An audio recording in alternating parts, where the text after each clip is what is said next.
jalqaba nu hundi keenya Oromoon kamuu garbummaa waggaa 150 baatee achi keessaa ka'e jechuudha. Achi keessaa gaafa ka'u immoo namni hundi garbummaa kana wal qixan hubatu. Goonni hundi garbummaa kana wal qixan hubatu. Isa hubatee barte jechuudha gaafa baratte.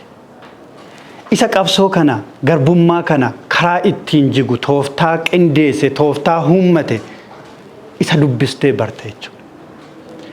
Yuunivarsiitii gaafa seentu ijoollee kutaa Oromiyaa garaagaraa irraa dhufanii sitti makamaniin iddoo isaaniitti qabsoon maal akka fakkaatu. Isaan biratti gootummaan maal akka ta'e. Isaan biratti diinni maal akka ta'e. Isaan biratti namni qabsaa'e eessa ga'uu akka danda'u kana hunda dhageenya jechuudha. Ammoo kanatti aansee walleen Oromoo anaa fi eenyummaa koo kan hin bare guddisa kaakayyuu koo booda walleen iddoo guddaa qaba jechuudha. Hin guddatti ilmoo rasaasaa fa'aa dhaggeeffachaa guddanne jechuudha sirba Umar Suliimaan. Bilisummaa naannanii kan nama beeku dhugaa kan bilisummaan beekneef irra taa'ee mugaa kana fa'aa dhaggeeffachaa guddanne jechuudha. Sirba eebbisaa addunyaa fa'aa. Sirboota kana dhaggeeffachaa gaafa guddatte ani eenyu? Eenyu ani? Oromoon immoo eenyu? Seenaan biyya kana keessa jiru kan eenyuuti? Eenyu seenaa dalage biyya kana keessa kana hunda barte jechuudha. Gaafa yuunivarsiitii baatee immoo akkuma namaatti mindeeffamtee qabsoo barattoota yuunivarsiitii keessa darbitee haayiskuuliidhaa kaatee elementariidhaa kaatee akka sukkuummaa Arsii sukkuumamtee gingilfamtee ungulaalamtee dhumarra gaafa geessee gaafa immoo mindeeffamtee hojii qaxaramtu waan waliin qooddanne qabne jechuudha. Iddoo tokkotti dhufne maali kan waliin qooddanne? Sabni guddaan ammana ga'u kun sagalee dhabee sagalee isaa iddootti dubbatu dhabee kanaaf nama sagalee dhabeef sagalee taanaa jennee barannee yuunivarsiitii baane waan ta'eef karaa hundaan sagalee Oromoo ta'uun dirqama akka ta'e. Ammoo aarsaa dhufu fudhachuun dirqama akka ta'e. Maaliif aarsaa fudhan? Nu goota taanee miti bara. Waan maammoo fa'aa kaleessa ani tokko gaafan du'e dhiiga kootiin Oromoo dhibba dhalata jedhanii boo'aa otoo hin taane dhaadachaa rasaasatti warra deeman warra fannifaman dhaggeeffachaa guddanne waan ta'eef nuttis wanti fe'e yoo dhufe dhimma Oromoo yaadatta ta'e waa'ee maastar pilaanii dhimmi kun barbaadame wantoota ijoolleen kun hundeessitoonni kun achi utuu hin bahin maaltu ture callifamee namni itti famu hunda miti kan itti famu maaltu ture dhiibbaan ture kan itti gaafatama fudhachuun ture achi keessatti waan ijoolleen kun goote waa jiraam saba kanaaf waa godheera meeshaa nu kaasa kana. Yaadatta ta'e gaafii maastar pilaaniin hojiirra ooluu qabaa fi ooluun qabu guyyaa lama wal mormine yaadatta ta'e. Galma abbaa gadaa kanatti guyyaa 21f leenjii fudhanne keessatti walii galuu gaafa dadhabnu itti yaadanii haa bulanii ammoo fudhachiisuu qabna jedhanii guyyaa lama wal gahiin sun addaan cite. Sirriitti yaadatta waan ta'eef.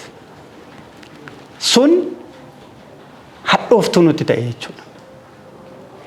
Nutti hadhaa'e jechuudha. Ammoo sa'a ibidda dhale. Miidiyaa mootummaa keessa jirta. Miidiyaa sirnaa keessa jirta. Yoo ofitti amante hadhooftuu sana liqimsiteet jireenya kee keessatti si keessaa hadhaa'atti fufta jechuudha. Lakkii natti hadhaa'e liqimsoo jette immoo hadhooftuu sana gattaa keessaa baata jechuudha. Kana gaafa darbu maastar pilaaniin salphaa hin turre. Maastar pilaaniin dhuguma dachee Oromoo fudhachuu hin turre. Dhuguma daangaa Finfinnee bal'isuu hin turre. Suutaan Oromoo dhiibaa giddu galarraa gara qarqaraatti baasaa. Suutaan Oromoo dadhabsiisaa. Suutaan afaansaa dadhabsiisaa itti deemuu ture. Kana dinne jechuudha. Kana dinne jechuudha. Gaafa ariyatamnu bar wal beeknaame kutaa hunda keessaa hundi keenya adda duree turre hojii keenya irratti. Xalaa tokko hin qabnu, of eeggannoo tokko hin qabnu. Warra jajamaa ture malee nuti warra dadhaboota warra booda deemtoota booda tafoota xalaan itti barreeffamaa hin turre nuti. Gaafa dhufnee achi keessaa ari'atamnu immoo guyyaan san ulfaataa ture. Kamitti yaadatamee guyyaa sana? Ani fi ati yes, ani fi ati ammarraa kan hin geenyu beeki. Dinagdeedhaan Oromoo biratti beekamtii qabaachuudhaan neetworkii jabaa ijaarrachuudhaan qaamaanis waa hundaan ammarraa hin geenye ture. Garuu yoo nama tokkitti haga citaa geessu poolisoonni Oromiyaa faxinoon namni 60 dhaabatanii dallaa keessatti marsanii gadi nu baasan hiree yeroo sanaa 2 ture jechuudha. Anis atis hiree wal qixaa qabna turre. Hiree wal qixaa keenya maal? 2. Yookaan inni dhamtaa yookaan ajjeefamta. Sana 2 jechuudha. Lachuu keessaa immoo kan fudhatuuf qophii turre. Sababiin isaa maaliif? Kan nu caalu meeqa darbe kaa? Kan nu caalu meeqa aarsaatti kaffalefa? Warra akka Ilee Fidaa dhabe Oromoon. Warra akka Baaroofaa dhabe. Warra otoon dhalatiin garbummaan morme jechuudha.